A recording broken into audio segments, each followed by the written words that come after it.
우리 빌립보서 강의 정면 돌파 시리즈 17번째 말씀입니다. 빌립보서 4장 6절에서 7절까지의 말씀 우리 다 같이 일어나셔서 함께 봉독해 올리겠습니다. 빌립보서 4장 6절에서 7절까지의 말씀입니다. 우리 한 목소리로 봉독하겠습니다. 아무것도 염려하지 말고 오직 모든 일에 기도와 간구로 너의 구할 것을 감사함으로 하나님께 아뢰라. 그리하면 모든 지각에 뛰어난 하나님의 평강이 그리스도 예수 안에서 너의 마음과 생각을 지키시리라. 아멘. 자리에 앉아주시기 바랍니다. 우리 옆에 분들을 향해서 우리가 잘 아는 히브리 인사지요. 우리 샬롬이라는 인사로 우리 옆에 분에게 함께 인사할 수 있길 바랍니다. 자, 전후좌우 분들에게 샬롬하고 인사 한번 나눠주세요. 예, 우리가 히브리어를 몰라도 잘 아는 히브리어가 몇 개 있습니다. 할렐루야, 샬롬, 아멘. 아마 오늘 그러면 이 자리에서 그러실 거예요. 그게 히브리어였습니까? 예, 히브리어입니다. 그런데 제가 여러분에게 오늘 히브리어를 한 단계 수준을 높여드리겠습니다. 샬롬이라는 말이 peace, 평안이라는 말입니다. 그런데 거기에 이스라엘 사람들은, 히브리 사람들은 조금 단어를 더 붙여서 합니다. 이렇게 인사를 합니다. 샬롬 알레햄. 샬롬은 여러분이 들으셨고, 알레햄이라는 말인데, 이 알레, 한국말로 들으면 알레햄으로도 들리고, 알레캠으로도 들립니다. 그런데 그 중간 발음입니다. 왜냐면은 캠이냐 햄이냐의 중간 발음인데 이 히브리 말은 조금 거러를 사운드라 해서 목에서 좀 이렇게 긁는 소리가 있습니다. 이렇게 됩니다. 그래서 샬롬 알레햄. 자, 한번 다시 한번 길게 인사하는 겁니다. 샬롬 알레햄. 예. 잘못하면 뭐 나옵니다. 예. 조심하셔야 돼요. 샬롬 알레햄이라는 말은 Peace be unto you. 평안하세요 라는 말입니다. 그런 인사를 들으면 기분 나쁠 사람은 아무도 없습니다. 왜냐하면 사람은 누구나 평화를 원하기 때문에 그렇습니다. 세상도 평화를 이야기합니다.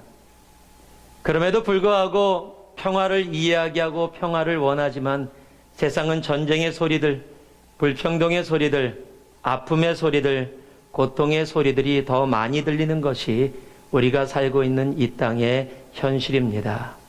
그래서 사람들은 다 나름대로 방법을 통해서 평화를, 자기가 꿈꾸는, 자기가 생각하는, 자기가 원하는 평화를 추구하고 살아갑니다. 예전의 왕들은 나라가 여러 가지로 나눠져 있을 때 조그만 나라들이 많으니까 전쟁이 심하니까 그것을 벗어나서 자기가 그 모든 나라를 통일해서 그곳에 평화를 가져오겠다 해서 전쟁을 통해 수많은 사람들을 죽인 후에 나는 이 땅에 평화를 가져왔다라고 이야기를 합니다. 지금도 동일합니다. 평화를 얻기 위해서 전쟁의 무기들을 사들이고 전쟁의 무기들을 자랑하면서 우리는 평화를 원한다라고 얘기합니다.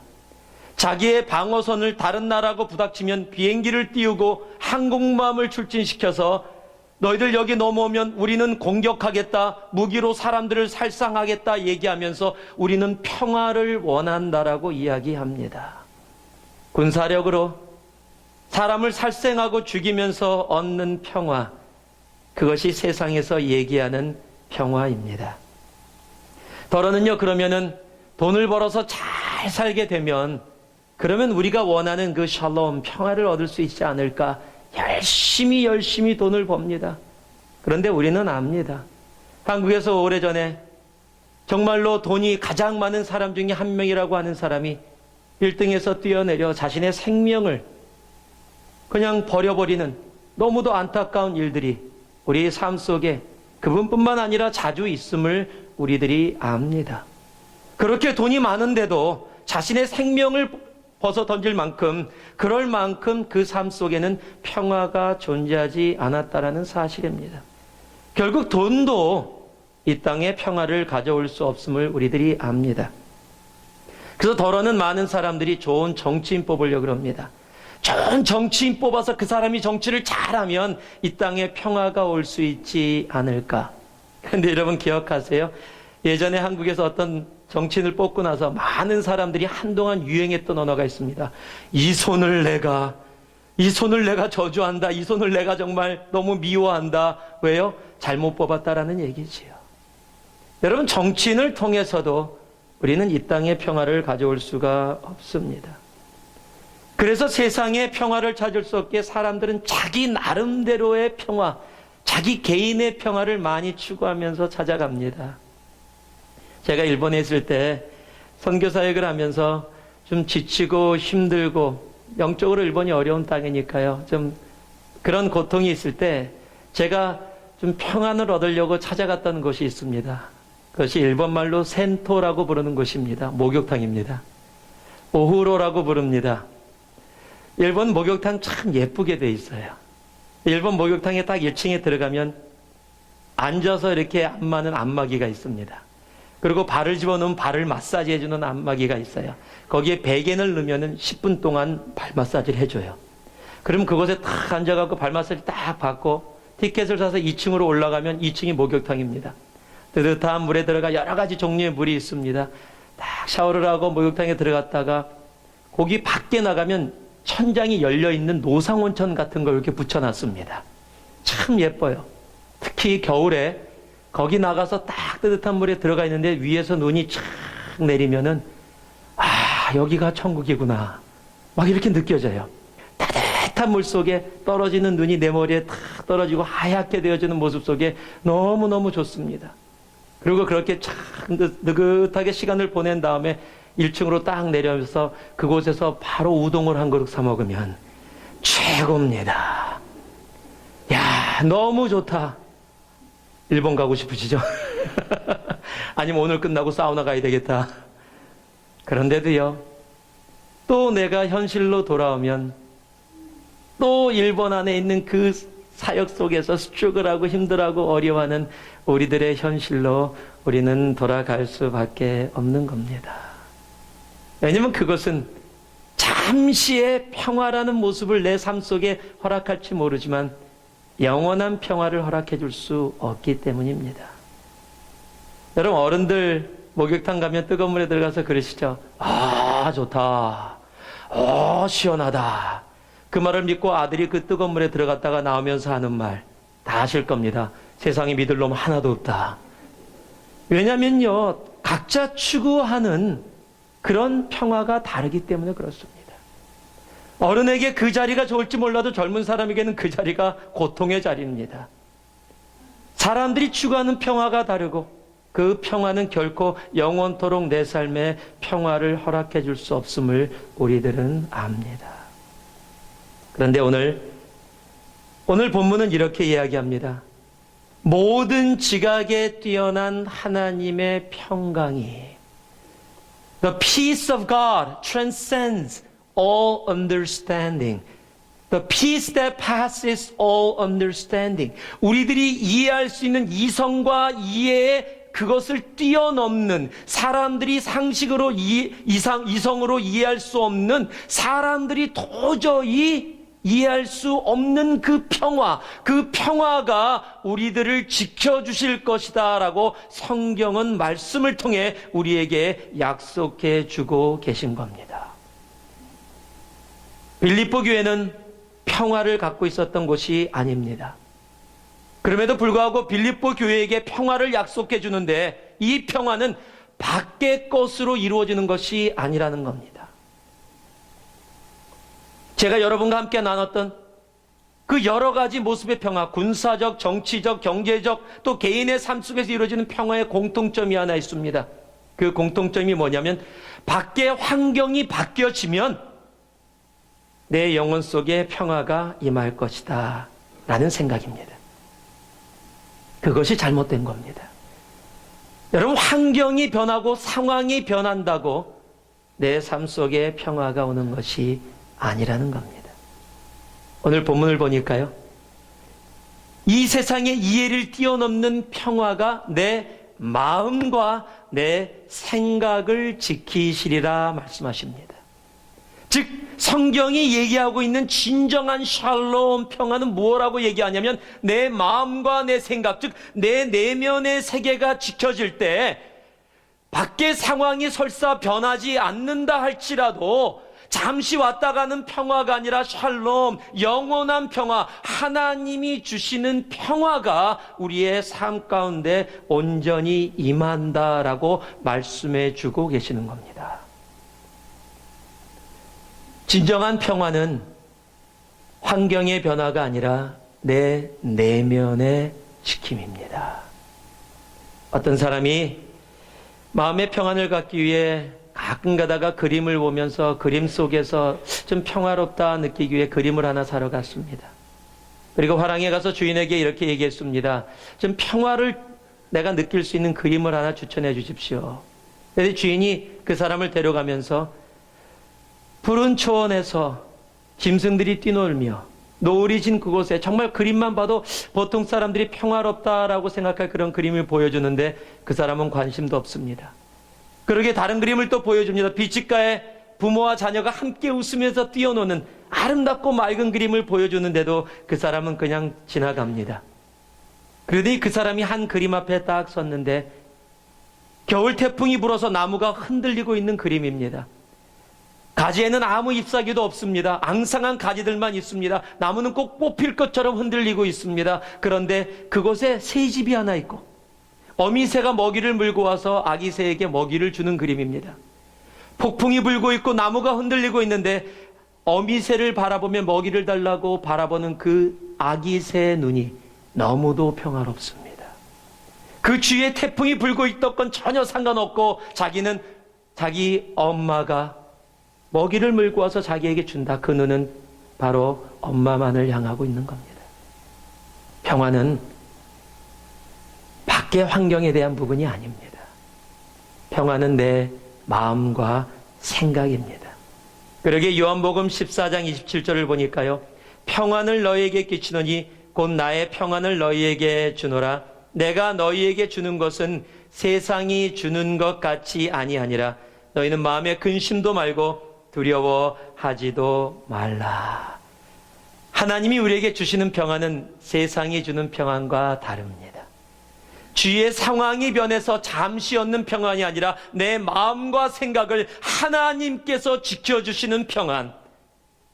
여러분, 하나님이 지켜주시면 세상의 어떠한 고통과 불안과 걱정과 염려가 어떻게 우리의 마음과 생각을 침범할 수 있겠습니까? If God is for us, who can be against us? 하나님이 우리와 함께 하신다면 감히 누가 우리를 대적할 수 있겠습니까? 여러분, 그 하늘의 평안이 우리에게 있기를 주님의 이름으로 축원합니다. 상황의 변함이 아니라 내 마음과 생각을 하나님이 지켜주시는 바로 그 샬롬, 그 샬롬이 오늘 여러분과 정말 여러분의 삶 속에, 여러분의 가정 속에, 여러분의 일터 가운데, 여러분의 영혼 가운데 차고 넘치기를 다시 한번 주님의 이름으로 축복합니다. 근데 오늘 본문을 보니까요, 7절 말씀을 이렇게 시작합니다. 그리하면 모든 지각에 뛰어난 하나님의 평강이 그리스도 예수 안에서 너희 마음과 생각을, 즉 그리하면이라는 말은 그 앞에 무엇인가 조건을 이야기했다라는 겁니다. 즉 이렇게 하면 너희 마음 속에, 너희 생각 속에 하나님의 샬롬이 가득 차 너희들의 마음을 지켜줘서 아무리 환경이 변하고 상황이 변하는 불안한 삶 속에서도 너희는 평안 가운데, 샬롬 가운데 거하게 될 것이다. 오늘 본문이 그것을 이야기하고 있습니다. 첫 번째가 6절 말씀인데 맨 앞에 부분만 아무것도 염려하지 말고 한 부분만 같이 한번 봉독하겠습니다. 함께 합니다. 시작. 아무것도 염려하지 말고. 지금 성경이 이야기하는 하나님의 샬롬 가운데 온전히 거하게 되는 방법, 첫 번째 주님이 그 방법을 가르쳐 주는데요. 그 방법이 이것입니다. 따라하시기 바랍니다. 아무것도 염려하지 말라. 다시 한번요. 아무것도 염려하지 말라. 지금은 다른 생각 아무것도 하지 마세요. 이렇게 얘기하면 누가 몰라 그거? 그러시는 생각 아마 들어올 겁니다. 자, 옆에 분을 보면서 그렇게 얘기해. 아무것도 염려하지 말라. 한번 얘기해 보세요. 아무것도 염려하지 말라. 한 환자가 병원에 진료를 받으러 갔습니다. 진료를 마친 다음에 서로 의사하고 함께 그 검사받은 걸 함께 나누는 그런 상담 시간이 있는데 진료 카드에다가 의사가 조그만하게 소근암이라고 적는 거예요. 그걸 환자가 봤습니다. 그걸 보고 나서 자기가 암에 걸렸다는 사실에 너무 큰 충격을 받았습니다. 의사에게 묻습니다. 선생님, 제가 어떤 병에 걸린 거죠? 그런데 의사가 환하게 웃으면서 아유, 아무 걱정 마세요. 염려 안 하셔도 됩니다. 그냥 조금만 쉬시면 다 괜찮아질 겁니다. 그렇게 얘기하는 그 의사의 말이 더 의심이 가는 거예요. 이 사람이 나를 안심시키려고 그러는구나. 그래서 이 환자가 다시 의사에게 묻습니다. 괜찮습니다. 제가 암에 걸렸다라는 사실을 제가 알고 있습니다. 제가 소근암이라고 적는 걸 봤습니다. 제가 얼마나 더 살 수 있지요? 그 암은 어떤 암인가요? 그랬더니 의사가 당황을 합니다. 당황을 하고 좀 주저주저 하더니 이렇게 그 환자에게 이야기를 합니다. 실은 죄송하지만 그 소근암은 제 이름입니다. 의사 이름이 소근암이에요. 여러분, 사람들은요, 염려의 프로입니다. 가르쳐주지 않아도 그냥 단어 하나 보고 결론으로 바로 가버려요. 이 과정 전혀 생각하지 않아요. 이거야, 그래, 나 병원 왔다, 소근암, 나 죽는구나. 그냥 상관없이 바로. 여러분, 다른 거는요, 열심히 공부하고 훈련해도 얻기 힘든데 염려는요, 왜 그렇게 금방 프로가 되는지 아주 타고났습니다. 정말 프로들이에요. 그래서 염려를 그냥 가지고 삽니다. 결혼을 안 한 처녀총각들은요, 내가 결혼할 수 있을까 염려합니다. 결혼을 하신 분들은 내가 결혼을, 그러고 염려합니다. 더 이상 얘기 안 하겠습니다. 자식이 없는 사람은 자식 달라고, 자식이 내가 가질 수 있을까? 그러고 염려합니다. 자식 가진 사람은 또 염려합니다. 그래서 염려해서 많은 우리 인생의 선배들이 결론을 내렸습니다. 무자식이 상팔자. 참 염려하고 살아가는 세상이에요. 여러분, 인생도 마찬가지입니다. 욕을 할 때 개라는 자가 들어가면 무진장 심한 욕이에요. 예의, 개, 더 이상 하면 안 됩니다. 그래서 우리는 그렇게 사용하는데요. 여러분, 이 말 들어보셨어요? 개팔자가 상팔자. 그렇게 개가 들어가면 욕인데 개팔자가 상팔자래요. 내 인생이 개보다 비교해서도 아무것도 아니래요. 그렇게 얘기할 정도로 우리는 인생 가운데 염려와 걱정과 고통 가운데 살아갑니다. 우리의 삶은 염려로 가득 차 있어요. 여러분, 예수님도 그걸 너무 잘하셨어요. 그래서요, 예수님이 우리에게 해주신 완벽한 설교, 정말 영혼들에게 첫 번째 설교로 성경에 기록된 그 설교를 우리는 산상수훈 비에리투드라고 얘기합니다. 마태복음에 적혀 있어요. 그런데 많은 부분을 사람들에게 이야기해 주면서 주님께서 우리의 염려에 대한 부분도 확실하게 짚고 넘어갔다는 사실이에요. 그게 마태복음 6장 25절부터 34절까지 적혀 있는데 제가 25절을 여러분께 읽어드리겠습니다. 그러므로 내가 너희에게 이르노니 목숨을 위하여 무엇을 먹을까? 무엇을 마실까? 몸을 위하여 무엇을 입을까? 염려하지 말라. 목숨이 음식보다 중하지 아니하며 몸이 의복보다 중하지 아니하냐. 쉽게 얘기해서 먹고 사는 문제, 내 인생에서 먹고 살아가는 그런 인생의 문제를 뭐하라? 염려하지 말라. Don't worry. 염려하지 말라라고 얘기하고 지나가는 겁니다. 주님께서 정확히 얘기해 주세요. 그리고 6장 34절에 갔더니요. 그러므로 내일 일을 위하여 염려하지 말라. 내일 일은 내일 염려할 것이요. 한낱 괴로움은 그날에 족하니라. 내일 무엇이 이루어질까 고민하고 고통하고 염려하지 말라는 겁니다. 먹고 사는 문제도 염려하지 말고 내일이 무엇이 이루어질까 내일 것도 신경 쓰지 마라. 그러면서 결론 내려준 말씀이 여러분이 너무도 잘 아는 말씀이에요. 마태복음 6장 33절이에요. 너희는 먼저 그의 나라와 그의 의를 구하라. 그리하면 이 모든 것, 너희들이 염려하는 세상의 모든 것을 내가 책임진다. 여러분, 그것이 결론이에요. 염려하지 마라. 내가 책임진다. 그러니까 염려하지 말라라는 말은 뭐예요? 내가 책임질 것을 알고 나에게 나아오라는 겁니다. 너희는 먼저 그의 나라와 그의 의를 구하라는 말은 너희의 눈을 들어서 염려를 바라보지 말고 나를 바라보라는 겁니다. 염려하지 말라라는 것은 어떻게 염려 안 될 수 있어요?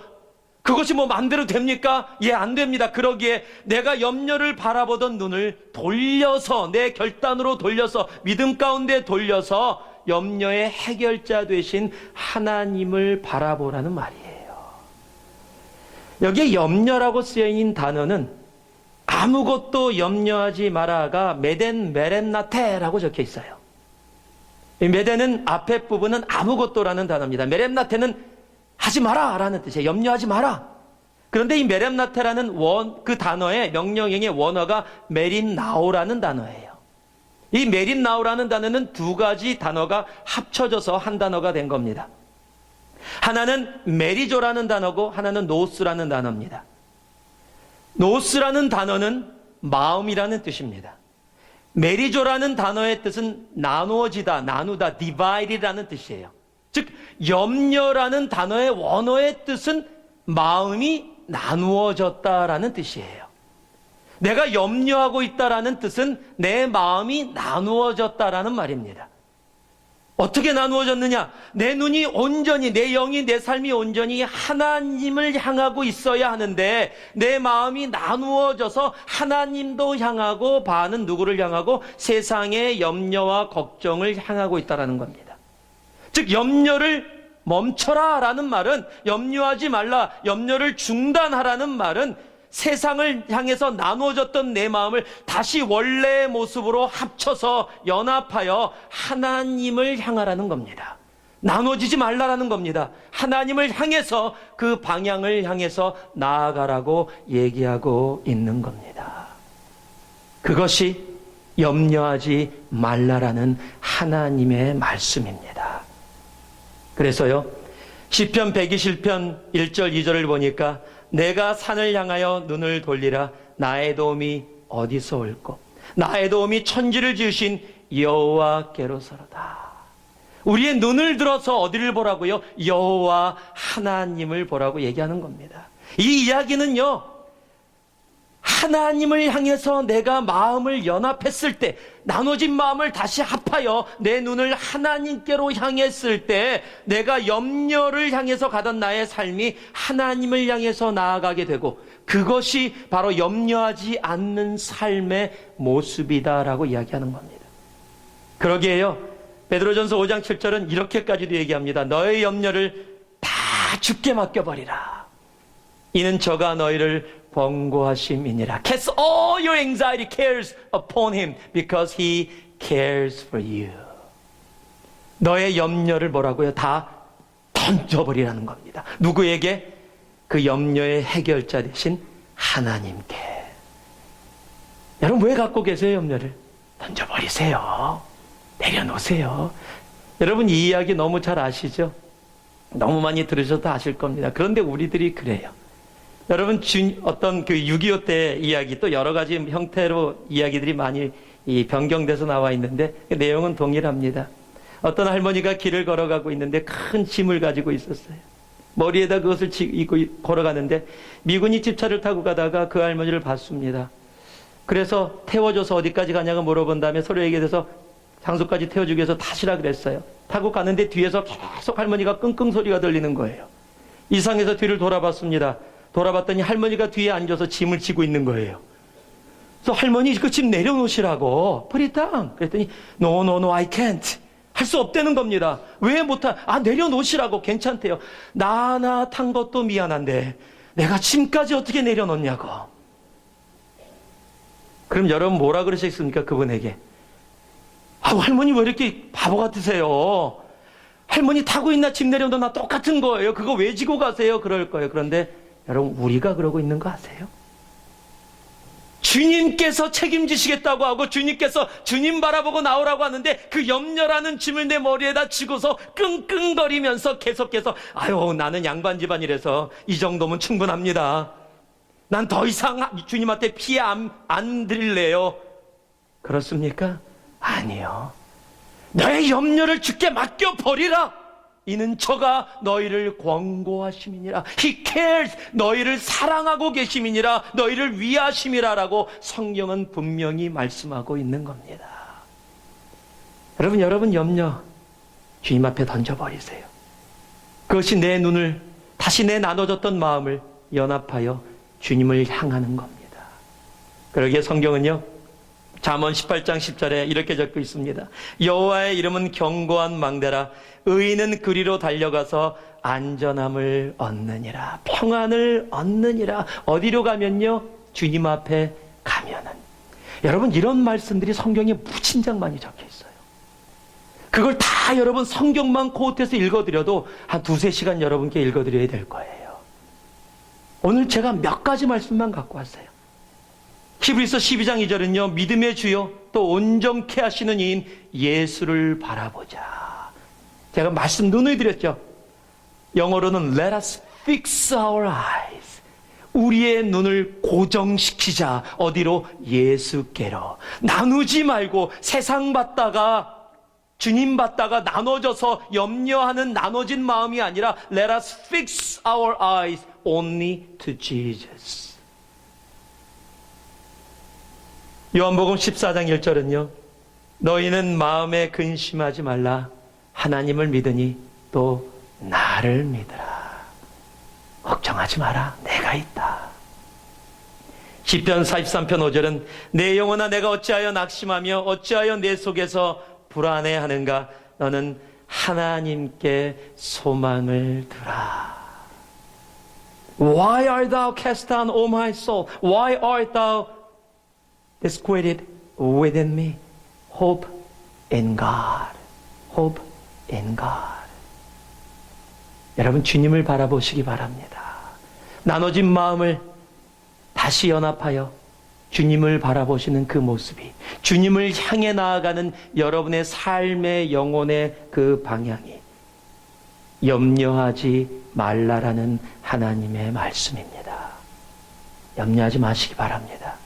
눈을 들어 하나님을 보실 때 그곳에 진정한 하나님이 약속한 하늘의 평안이 여러분을 가득 채우게 될 것입니다. 두 번째로는요, 또 6절 말씀인데 뒤에 부분 같이 한번 읽겠습니다. 감사함으로, 거기서부터 끝까지만 같이 읽습니다. 한번 읽습니다. 시작. 감사함으로 하나님께 아뢰라. 진정한 하나님의 샬롬 가운데 거하는 두 번째 모습은요, 바로 여기에 적혀 있습니다. 한번 따라하세요. 감사함으로 기도하라. 감사함으로 기도하라. 여러분이 지금 말씀을 들으시면서 그럴 거예요. 내가 정말로 염려하지 않는 것이 하나님을 바라보는 것이라면, 그럼 하나님을 바라본다는 건 알겠는데 그 바라보는 걸 대체 삶 속에서 어떻게 하는 게 하나님을 바라보는 겁니까? 아마 이런 생각 가지신 분들 계실 거예요. 답이 여기 있습니다. 내가 마음을 나눠줬던 내 마음을 연합하여서 하나님을 바라보는 것, 그것이 염려하지 말라라고 했는데 그 삶의 모습이 무엇이냐면 바로 기도입니다. 즉 내가 주님 앞에 기도로 나와오는 모습이 염려하지 않는 나의 모습이고, 그것이 나눠졌던 내 마음을 하나님께 온전히 포커스하여서 그의 나라와 그의 의를 구하며 주님을 바라보는 우리들의 삶의 표현이고 모습인 겁니다. 그러면 또 질문하실 겁니다. 그런데요, 그래서 그렇게 나와서 기도하거든요. 기도 열심히 하는데요, 염려가 계속 있어요. 안 바뀌어요. Nothing changes. 남편을 위해, 자녀를 위해, 건강을 위해, 물질을 위해, 모든 것을 위해 기도하는데 I've been praying for so many years but nothing changed. 바로 거기에 문제가 있는 겁니다. Nothing changed. 지금 똑같은 상황으로 돌아가요. 내가 기도하면서 뭘 하고 있어요? 하나님 환경 바꿔주세요. Nothing changed라는 것은 뭔가 변해야 되는 거 아닙니까? 라는 내가 진정한 평안을 어디서 구하고 있어요? 내가 기도해서 그거 받아서 내가 원하는 거 얻어서 내 주위의 삶이 변화되어진 것. Nothing changed. 그래서 오늘 말씀이 있는 겁니다. 어떻게 기도하라고요? 감사함으로. 여러분, 이 감사함으로 제가 누누이 수없이 우리 성도들과 함께 나눴습니다. 감사함으로와 동일하다, equal to라고 얘기하는 것은 바로 하나님의 주권입니다. 즉, 감사함으로 기도하라라는 말은 하나님의 주권을 인정하며 하나님 앞에 내 눈을 돌려서 흩어진 나의 마음을 연합하여 주님을 바라보는 모습인 겁니다. 감사함은 하나님이 허락해 주시던 허락해 주지 아니하시던, 내가 원하는 것이 이루어지던 이루어지지 않던, 내가 기도했던 것이 응답받건 응답받지 않건 하나님이 나의 삶 속에 가장 베스트를 아시기에 내가 이해되어지지 않는 상황 가운데서도 하나님의 주권을 온전히 신뢰하는 것, 그것이 감사입니다. 그래서 감사함으로 기도하는 겁니다. 그랬더니 하나님이 우리의 삶 속에 무엇이 이루어지냐, 내가 기도 응답해 줄게 라고 얘기하는 것이 아니라 너의 마음과 너의 생각을 뭐 하신다고요? 지켜주신다. 우리는 너무 하나님 give me, Lord 주시옵소서, 계속 주시옵소서. 안 주면 불안합니다. 안 주면 걱정합니다. 안 주면 고통스럽습니다. 주시옵소서, 주시옵소서, 주시옵소서. 안 주시네. 그런 거 불안한 거예요. 고통스러운 거예요. 염려가 있는 거예요. 그렇게 기도합니다. 그런데 감사함으로 기도는 그게 아니에요. 주님, 내가 원하는 거 주시기 소망합니다. 그러나 그리 아니하실지라도. 여러분, 그럴 때 하나님의 빌립보서 4장 6, 7절의 약속이 뭐예요? 너희는 아무것도 염려하지 말고 오직 모든 일에 기도와 간구로 너희 구할 것을 감사함으로 하나님께 아뢰라. 그리하면 응답 주신다? 네가 원하는 거 다 이루어진다? 아니요. 그리하면 모든 지각에 뛰어난 하나님의 샬롬이 너희의 마음과 너희의 생각을 지키시리라. 여러분, 이게 진짜 축복입니다. 내가 원하는 거 잠깐 얻었어도요, 그거 잠깐 기쁠 수 있어요. 내가 원하는 자녀 얻었어요. 너무 기뻐요. 그 다음에 무자식이 상팔자. 내가 원하는 거 잠깐 얻었어요. 인생 너무 행복해. 그리고 죽을 때 돼서 인생 무상 삶의 회의. 여러분, 그런 것이 평안이 아니라는 겁니다. 성경이 얘기하는 것은 내가 지금 얻었느냐 얻지 못했느냐, 내가 원하는 것을 이루었느냐 이루지 않느냐, 그곳에 샬롬이 없다라는 겁니다. 그곳에 평안이 없다라는 겁니다. 내가 주님 앞에 얻느냐 얻지 않느냐의 문제가 아니라 내가 주님 앞에 나왔을 때 주님이 우리에게 주시고자 하는 것은 샬롬, 영원한 평안, 천국의 평안, 이 땅 가운데서도 누릴 수 있는 하나님이 우리에게 주신 그 평안. 예수 그리스도도 십자가에 달려 돌아가시고 부활했을 때 제자들에게 처음 했던 말, 샬롬 알레켑, peace be unto you, 평안이 너희에게 있기를 원하노라. 여러분, 그 평안을 주님께서 약속해 주고 계신 겁니다. 그 샬롬이 오늘 여러분을 가득 채우기를 소망합니다. 그 예를 예수님께서 우리에게 정확하게 보여주셨어요. 누가복음 22장 42절을 보니까요, 가라사대 아버지여, 만일 아버지의 뜻이여든 이 잔을 내게서 옮기옵소서. 아버지의 뜻이여든 이 잔을 내게서 옮겨 주옵소서. 세상의 죄와 그 모든 무게를 감당하면서 골고다의 길을 올라가셔야 되는 그 세상의 죄의 무게가 너무 커서 주님도 주님의 뜻을 주님 앞에 구했습니다. 이 잔을 옮겨 주시옵소서. 그러나 바로 이것이 감사함입니다. 내 원대로 마옵시고 아버지의 원대로 되기를 원하나이다. 예수님은 그러기에 하늘이 허락해 주시는 그 평안 가운데 그 십자가의 고통을 당하시면서도 주님이 십자가상에서 말씀하셨던 그 말씀들 중에 자신을 조롱하며 자신의 옷을 가지고 제비를 뽑으며 희낙낙거리는 사람들을 향해 뭐라고 얘기합니까? 주님, 저들이 하는 것을 알지 못합니다. 용서하여 주옵소서. 그 고통 속에 그 십자가 위에서 돌아가시면서도 그가 하신 말씀이 무슨 말씀입니까? 다 이루었다. 진정한 평안이 없이는 할 수 없는 그 말들을 예수가 어떻게 할 수 있었어요? 주님께 기도하며 그는 감사함으로, 하나님이 주시던, 내가 원하는 것은 십자가에 가는 길이 아닌데 그러나 하나님의 뜻이 그것이라면 그것을 당연히 감사함으로 믿음 가운데 나아갔더니 하나님이 십자가의 고통 가운데서도 부활의 영광으로 우리의 주님을 그렇게 들어 올리시는 겁니다. 여러분, 주님 앞에 아무것도 염려하지 말고 나아가세요. 그리고 나아가서 기도할 때 감사함으로 주님 앞에 내 속에 있는 모든 것을 아뢰며 나아가는 우리가 되기를 소망합니다. 그럴 때 주님께서요, 약속한 그 샬롬, 내 마음과 내 생각을 지키시는 그 샬롬으로 오늘도 우리를 온전히 주장해 주실 겁니다. 염려 마라를 우리들이 이해하면 어디를 보느냐에 달려 있습니다. 세상의 염려를 보느냐, 아니면 하나님을 바라보느냐. 그렇다면 감사의 기도는 어떻게 사느냐의 문제입니다. 하나님의 주권을 오늘도 변하지 않는 상황 가운데서도 내가 인정하며 사느냐. 그럴 때 하나님은 우리에게 하늘의 평안 샬롬으로 함께 하십니다. 한 말씀만 나누고 마무리하도록 하겠습니다. 미국 시카고에 아주 행복한 사람이 있었습니다. 그의 이름은 스패포드라는 사람입니다. 그는 유명한 변호사였고 대학 교수였습니다. 아름다운 아내, 착한 아내, 그리고 행복하게 키운 딸 4명을 데리고 살고 있었습니다. 하루는 그 가족들이 아빠만 빼고 엄마와 4딸이 프랑스로 여행을 떠나게 됐습니다. 배를 타고 떠나는 여행이었는데 큰일이 벌어졌습니다. 여객선 하부어가 영국 배하고 부닥친 겁니다. 프랑스로 가다가. 그래서 그것 때문에 배에 타고 있었던 승객 226명이 익사를 했습니다.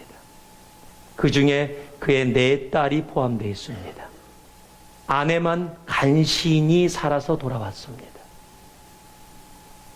그리고 아내와 함께 그 딸들이 수장되어진 그 바닷가에 다른 배를 타고 와서 그 딸들에게 꽃을 뿌리며 엉엉엉 남편이 아빠가 울었습니다. 그 남편의 손을 잡고 살아온 아내가 이렇게 얘기합니다. 여보, 딸들은 지금 천국에 있어요. 우리와 잠시 헤어져 있을 뿐이에요. 힘내세요. 그 아내의 위로를 받으면서 그 스패포드라는 그 사람의 마음속에 하나님의 아름다운 마음들이 요동치기 시작합니다. 그리고 그 자리에서 시를 한 편 쓰기 시작했습니다. 그 시가 우리들이 너무도 잘 아는 찬송가 470장의 시입니다. 그 시는 이렇게 시작이 됩니다.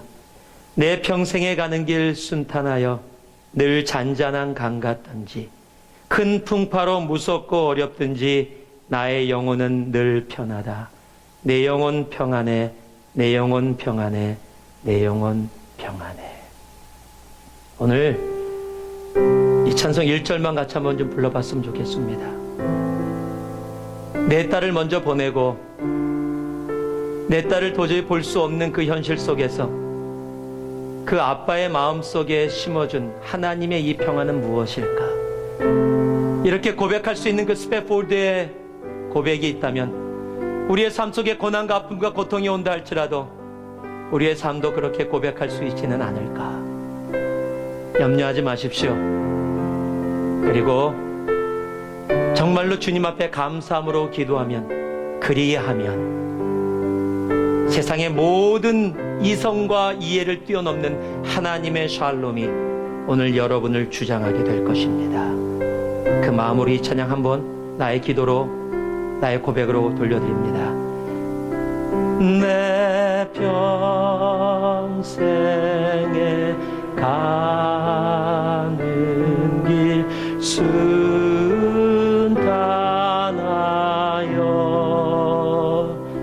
늘 잔잔한 강 같은지 그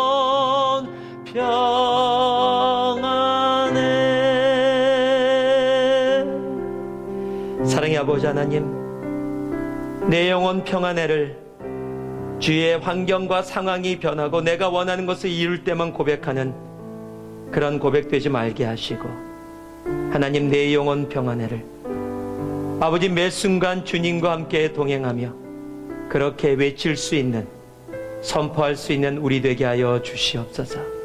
하늘의 샬롬으로 오늘 우리의 마음과 우리의 생각을 온전히 주장하여 주옵소서.